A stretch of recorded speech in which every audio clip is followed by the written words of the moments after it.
কাঁচা আম ফুরিয়ে যাওয়ার আগে সারা বছরের জন্য এভাবে সংরক্ষণ করুন।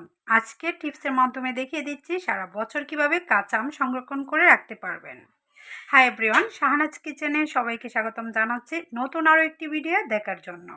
এখানে আমি অনেকগুলি আম ছুলিয়ে নিয়েছি, ভিতরে আটিটা ফেলে দিয়েছি। আপনি চাইলে উপরে যে খোসা সহই সংরক্ষণ করে রাখতে পারবেন। তো এখানে যেহেতু প্রচুর পরিমাণে আম আছে সেজন্য আমি খোসাগুলি ফেলে দিয়েছি। সংরক্ষণ করার ক্ষেত্রে খোসা ফেলে দিলে আপনি অনেকগুলি একসাথে সংরক্ষণ করে রাখতে পারবেন। অল্প হলে খোসা সহ রাখা যায়। এইভাবে আপনি রাখলে ডালে আপনি রান্না করতে পারবেন। ডালে দিয়ে টক ডাল যদি খেতে চান, অনেকে আছে টক ডালটা তার প্রিয়, তো সারা বছর এভাবে সংরক্ষণ করে টক ডালে আপনি দিয়ে খেতে পারবেন। শুধু যে ডাল রান্না করা যায় সেটাও কিন্তু নয়, অনেক সময় গুঁড়া মাছেও কিন্তু এই আম দিয়ে টক আম বা টক ঝোল করে খাওয়া যায়। এইখানে কিছু কাঁচা আমি সংরক্ষণ করব সারা বছরের জন্য, সেজন্য আমি নিয়েছি জিপলক ব্যাগ। এরকম ব্যাগ না থাকলে আপনি পলিথিন ব্যাগেও কিন্তু সারা বছরের জন্য সংরক্ষণ করে রাখতে পারবেন ডিপ ফ্রিজে।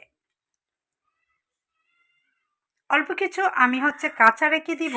আর এক পাতিল নিয়েছি আমি এটাকে সিদ্ধ করে আমরুল এবং আম চিপস সংরক্ষণ করব শুকিয়ে।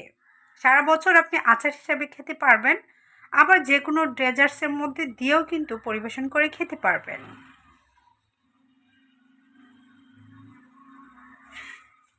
আজকে আমি যেভাবে সংরক্ষণ করছি এভাবে যদি সংরক্ষণ করতে পারেন সারা 12 মাসেই কিন্তু খুবই ভালোভাবে সংরক্ষণ করে স্বাস্থ্যসম্মত উপায়ে খেতে পারবেন। তার স্বাদ গুণাগুণ কিছুই নষ্ট হবে না। এই যে জিপলক ব্যাগে আমি নিয়ে নিয়েছি, এখন ডিপ ফ্রিজে রেখে দেব। বরফ হলে আলাদা আলাদা করে রাখতে পারেন, তো আলাদা আলাদা করে রাখছি না, আমি যেহেতু অল্প অল্প করে জিপলক ব্যাগে এভাবে রেখে দিচ্ছি। আমি সাধারণত রেখেছি ডাল রান্না করার জন্য। এখন তো কাঁচা আমের সিজন, প্রচুর পরিমাণে যদি হাতের কাছে আম থাকে, অনেকের আছে অনেক গাছ আছে ঝরে যাচ্ছে, অনেক ঝড় তুফানে কিন্তু আমগুলি পড়ে যায়, ছোট ছোট আম। তো সেইগুলি অযথা ফেলে রেখে না দিয়ে ডিপ ফ্রিজে সংরক্ষণ করে আপনি কিন্তু সারা 12 মাসে টক ডাল রান্না করে খেতে পারবেন, আচার খেতে পারবেন, পুডিং খেতে পারবেন। আম দিয়ে অনেক রেসিপি তৈরি করা যায়, আমসত্ত্ব তৈরি করা যায়। আমসত্ত্ব অন্য রেসিপিতে দেখাবো কীভাবে আমসত্ত্ব তৈরি করে আপনি সারা 12 মাস খেতে পারবেন, সংরক্ষণ করে রাখতে পারবেন। দেখুন, এক পাতিল আমি চুলায় বসিয়ে দিয়েছি, এটাকে সিদ্ধ করব ভালোভাবে। আর এটাকে আমি সিদ্ধ করব আম চিপস আর আমরুল তৈরি করার জন্য। ভালোভাবে সিদ্ধ হয়ে যাওয়ার পর গুটনির সাহায্যে ভালোভাবে গুটে নিচ্ছি। তো গুটা আমার হয়ে গেছে, এখন ফ্রুট কালার দিয়ে দিচ্ছি। এটা জাস্ট অপশনাল, আমি কাঁচা আমের আমসত্ত্ব বা আমরুল কালারটা কাঁচা কাঁচা ভাব আনার জন্য সবুজ ফ্রুট কালারটা ব্যবহার করেছি। স্বাদ মতো দিয়ে দিচ্ছি লবণ, আরও দিয়ে দিচ্ছি চিনি। আমি এখানে 1.5 কাপ পরিমাণ চিনি দিয়েছি। মিষ্টি পরিমাণটা এমন হবে যে অতিরিক্ত টক হবে না, আবার অতিরিক্ত মিষ্টিও হবে না। ডায়াবেটিস রোগীরাও কিন্তু খেতে পারবে। তো ঠান্ডা হওয়ার পর এটাকে চেলে আমি দেখুন পিওর যে আলাদা রসটা, সুন্দর রসটা আমি আলাদা করে নিয়েছি। আর উপরে যে সুবলাটা সেটাও কিন্তু ফেলে দেব না, এটাকে ইচ্ছে করলে জুস শরবত হিসেবে খাওয়া যাবে। পানি দিয়ে চিনি বা লেবুর রস, অন্যান্য ফ্লেভার দিয়ে, তানকুনি পাতা দিয়েও আপনি পারবেন এটা জুস হিসাবে খেতে। আর পিওর খুবই স্মুথ যে রসটা বের হয়েছে, এটাকে আমি রোদে শুকিয়ে নিব। রোদে শুকানো ছাড়াও আপনি কিভাবে সংরক্ষণ করবেন সেটা আমি বলে দিচ্ছি। অনেক সময় আছে বৃষ্টি থাকে, রোদের 7 দিন পর্যন্ত রোদ থাকে না, তখন আপনি কিভাবে এটা সংরক্ষণ করে রাখতে পারবেন। নর্মাল ফ্রিজে যে কোনো ডিশে আপনি যদি ছড়িয়ে 7 দিনের জন্য রেখে দেন, এটা এমনিতে শক্ত হয়ে যাবে বা শুকিয়ে যাবে, মনে হবে আপনি রোদে শুকিয়ে নিয়েছেন। এই রসটাকে আমি শুকানোর জন্য দেখুন প্রথমে এখানে 3 থেকে 4টে প্লাস্টিক মেলামাইনের ট্রে নিয়েছি, স্টিলেরও নিয়েছি। প্রত্যেকটাকে প্রথমে তেল দিয়ে ভালোভাবে ব্রাশের সাহায্যে মিশিয়ে নিচ্ছি। তাহলে কি হবে, যখন শুকিয়ে যাবে আমি সহজে উঠিয়ে নিতে পারবো।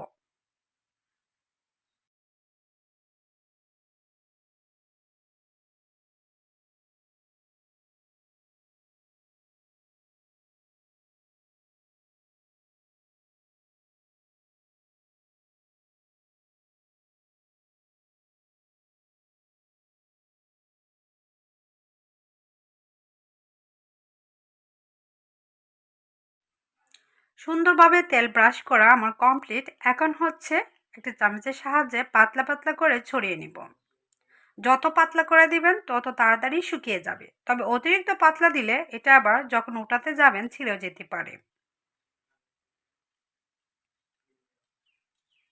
আজকে আমি ৩টা বা ৪টার মধ্যে শুকিয়ে নেওয়ার চেষ্টা করছি। যদি প্রচুর পরিমাণে রোদ থাকে তাহলে বড় পলিথিনের মধ্যে আপনি ছাদের উপরে সুন্দরভাবে ছড়িয়ে দিলে একদিনের রোদে পাতলা করে দিলে একদিনের রোদেই কিন্তু শুকিয়ে যাবে।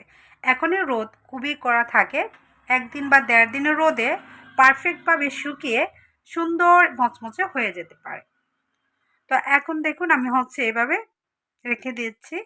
পলিথিনে দিলে যদি না শুকায় একটাই রিস্ক, আপনি যখন পরবর্তীতে আনবেন সেটা পুনরায় আবার একসাথে হয়ে যাবে। যদি এভাবে দেন সহজে আনা যায়। তো রোদের পরিমাণ দেখুন বেশি থাকার কারণে একদিনে কিন্তু এতটা শুকিয়েছে। যেটা পাতলা হয়েছিল সেটা কিন্তু সুন্দরভাবে শুকিয়ে গিয়েছে। আর যেটা মোটা মোটা অবস্থায় আছে সেটা এখনও শুকায় নাই। আরও একদিন যদি রোদে দিয়ে দিই তাহলে সুন্দরভাবে শুকিয়ে যাবে। যারা আম খেতে ভীষণ পছন্দ করে থাকেন আজকের রেসিপিটা আশা করছি তাদের কাছে অনেক ভালো লাগবে। সারা বছর এভাবে কিন্তু সংরক্ষণ করে রাখা যায়, নষ্ট হবে না। একটি তো আমি ডিপ ফ্রিজে সংরক্ষণ করা দেখিয়েছি, আর এখন যেটা দেখাচ্ছি খুবই টেস্টি এবং মজাদার একটি রেসিপি ধরে নিতে পারেন। চিপস এবং আমরুল, যেটা বাচ্চারাও অনেক পছন্দ করে। ছোট থেকে বড় সবাই খেতে পারবে, খুবই সুস্বাদু একটি রেসিপি। যখন সুন্দরভাবে শুকিয়ে যাবে কিছুগুলিকে কেটে রোলের মতো করে নিব, আর কিছুগুলিকে চিপসের মতো করে নিব। তবে সুন্দরভাবে শুকাতে দিতে হবে, শুকালে কালারটাও একটু চেঞ্জ হবে। তো প্লাস্টিকে এই ট্রেটার মধ্যে পাতলা করে দিয়েছিলাম, সেজন্য কিন্তু অনেকটাই শুকিয়ে এসেছে। তো এটাকে ছুরির সাহায্যে কেটে তারপর হচ্ছে আমি দেখাচ্ছি যে কিভাবে আপনারা রোলের মতো করে সংরক্ষণ করবেন এবং খেতে পারবেন।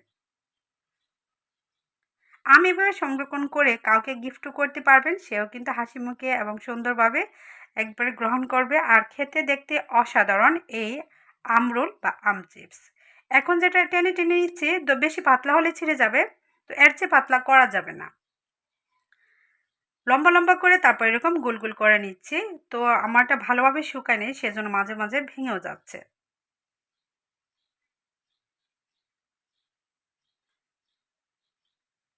এই তো এইভাবে আপনি যদি ডিপ ফ্রিজে রাখেন কখনোই নষ্ট হবে না, তবে এটাকে নর্মাল ফ্রিজে রেখে খেতে হবে।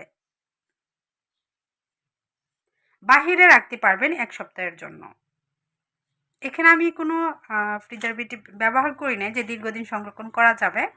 রোদে শুকিয়ে ১ সপ্তাহের জন্য আপনি এমনি বাহিরে রেখে দিতে পারবেন। এই তো আমি এটা হচ্ছে আমের রোল তৈরি করে নিয়েছি। তো এটা কেমন লাগলো অবশ্যই কমেন্ট করবেন। আর ট্রের মধ্যে যেটা ছিল সেটাকে রোল করে কাটি নাই, শুধু ছুরির সাহায্যে কেটে এরকম ত্রিভুজের মতো আমি আকৃতি দিয়েছি। আপনি চাইলে গোল রাখতে পারেন, লম্বাও রাখতে পারেন, চিকন করেও কাটতে পারেন। যার যেমন দেখতে খেতে পছন্দ হয় সেভাবে রেখে দিবেন। এটাও কিন্তু দেখতে অনেক সুন্দর। যেসব বাচ্চারা এরকম আমসত্ত্ব খেতে ভীষণ পছন্দ তাদেরকে কিন্তু খাওয়াতে পারেন। এটা কিন্তু খুবই স্বাস্থ্যসম্মত, এতে কোনো স্বাস্থ্যের ক্ষতি হবে না, আর খেলে অনেক রুচি বেড়ে যায়। এগুলিকে হচ্ছে প্রথমে আমি ছুরি দিয়ে লম্বা লম্বা করে নিয়েছি, আর ৩ কোণা করেছি আমি কেচির সাহায্যে। স্কোয়ার শেপ করার পর ত্রিভুজ আকৃতি করে নিয়েছি। তো কিছুটি মোটা হয়েছিল, মোটাগুলি এখনও ভালোভাবে শুকায় নাই। তো পাতলাগুলি খুব সুন্দর পারফেক্টভাবেই কিন্তু শুকিয়ে গিয়েছে। ঘনত্ব পরিমাণ এতটুকু দিবেন তাহলে খুবই তাড়াতাড়ি শুকিয়ে যাবে এবং উঠিয়ে নেওয়া যাবে, আর দীর্ঘদিন সংরক্ষণ করা যাবে। কাঁচা যেন না থাকে সেদিকে লক্ষ্য রাখতে হবে। ভালোভাবে শুকিয়ে তারপর কিন্তু নরমাল ফ্রিজে রাখতে হবে। যদি একটু পরিমাণও কাঁচা থাকে তাহলে সাদা ফাঙ্গাসের মতো পড়ে যাবে, সেটা খেলে পেটে সমস্যা হতে পারে, আর খেতেও কিন্তু বাজে লাগবে, গন্ধটা চেঞ্জ হয়ে যাবে। আসল ফ্লেভার এবং স্বাস্থ্যসম্মত আর থাকবে না। তাই ভালোভাবে শুকিয়ে তারপর সংরক্ষণ করে রাখতে হবে। আজকের ভিডিওটি আপনাদের কাছে কেমন লাগলো অবশ্যই কমেন্ট বক্সে কমেন্টে জানাবেন। বেশি ভালো লাগলে ফ্রেন্ডস ফ্যামিলিদের সাথে আজকের ভিডিওটা শেয়ার করে দিতে পারেন। আপনাদের একটি শেয়ার আর ভালো একটি কমেন্ট আমার কাজ করার অনেক উৎসাহ যোগায়। সবসময় যারা সাপোর্ট করছেন তাদেরকে জানাই অসংখ্য অসংখ্য ধন্যবাদ, মন থেকে অনেক দোয়া এবং অনেক ভালোবাসা। আপনি যদি আজকে নতুন হয়ে ভিজিট করে থাকেন অবশ্যই সাবস্ক্রাইব করার পর অল বাটনে ক্লিক করে রাখবেন। আর ফেসবুক পেজ থেকে দেখলে আমার পেজটাকে ফলো দিয়ে রাখবেন।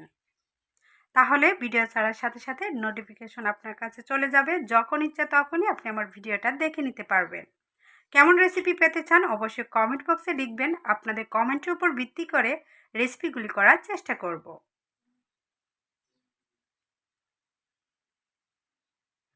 আজকের মতো এখানে বিদায় নিয়ে নিচ্ছি। নতুন কোনো রেসিপিতে আবার দেখা হবে। সবাই সুস্থ থাকবেন, ভালো থাকবেন। আল্লাহ হাফেজ।